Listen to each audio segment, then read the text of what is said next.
E agora nós vamos conversar pela internet com o matemático Jefferson Leite para explicar mais detalhes da pesquisa por amostragem feita aqui em Teresina. Nós temos ele aqui. Oi, Jefferson, bom dia. Professor, obrigado por nos atender.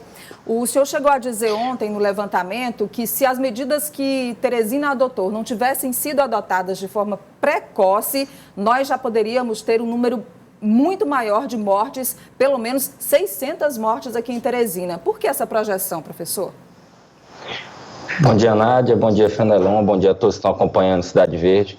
Sem sombra de dúvidas, a gente, na verdade, fez algumas estimativas logo no início de março, quando fomos procurados pela Prefeitura Municipal de Teresina, pelo Governo do Estado, e nós estimamos, usando modelos matemáticos que são usados amplamente aí ao redor do mundo, que Teresina hoje poderia, caso não tivesse sido feito isolamento social, ter um número próximo de 100 mil contaminados. E nós podemos, com esses números, afirmar também que a gente poderia ter bem próximo de 600 mortes aqui na cidade.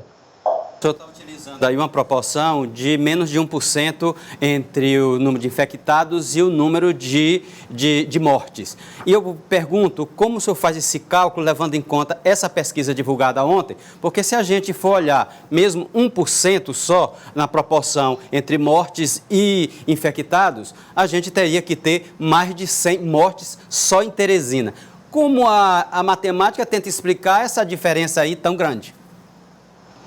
Justamente por conta da subnotificação. Inicialmente nós tínhamos feito cálculos, a princípio usando alguns artigos científicos que a gente vê desde quando essa doença surgiu na China.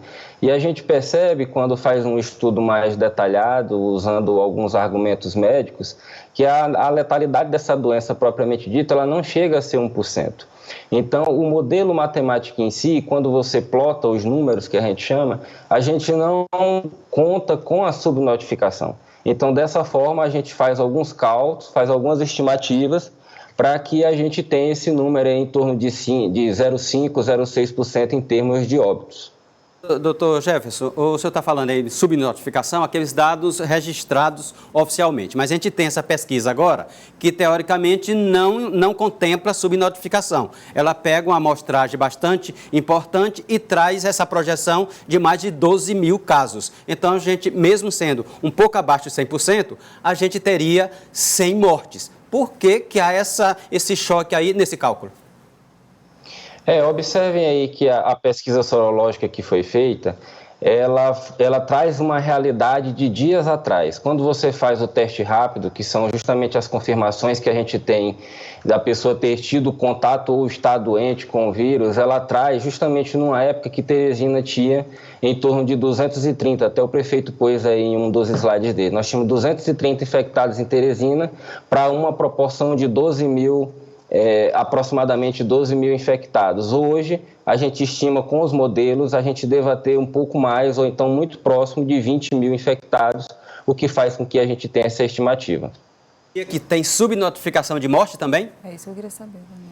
Provavelmente. Existem Mas aí, estudos professor, a gente não tem, agora aqui em Teresina, nós não temos, por exemplo, aquela situação que outras capitais já têm de estrangulamento do sistema de saúde, porque se houvesse uma subnotificação tão grande de mortes, assim, nós já teríamos informações de superlotação de UTIs, de causa do sistema funerário, pela quantidade prevista, ou por essa projeção, ou não? Não, com certeza. A questão da subnotificação de óbitos, ela fica até mais fácil da gente trabalhar, porque esse número não deve ser na mesma proporção dos infectados, isso sem sombra de dúvidas. O que está acontecendo hoje é porque as pessoas elas tentam fazer uma comparação em termos proporcionais. E isso, para um desenvolvimento viral que a gente não trabalha assim, a gente trabalha com um desenvolvimento de um crescimento exponencial, que a gente chama. Então, se você for olhar, por exemplo, hoje o nosso estado vizinho, o Ceará, a gente já passou de 10 mil infectados e a quantidade de mortes já está passando de 700. Ou seja, não existe uma proporcionalidade, vamos dizer assim. E, com certeza, o número de óbitos ele deve ter alguma subnotificação, mas não nos níveis dos casos de infectados. Esse é o professor Jefferson Leite, que é matemático, doutor em matemática aplicada nesses casos de epidemiologia, está auxiliando a Prefeitura de Teresina também no monitoramento desses números e, claro, orientando a partir dos números aí as estratégias. Professor, obrigada por nos atender. Um bom dia para o senhor.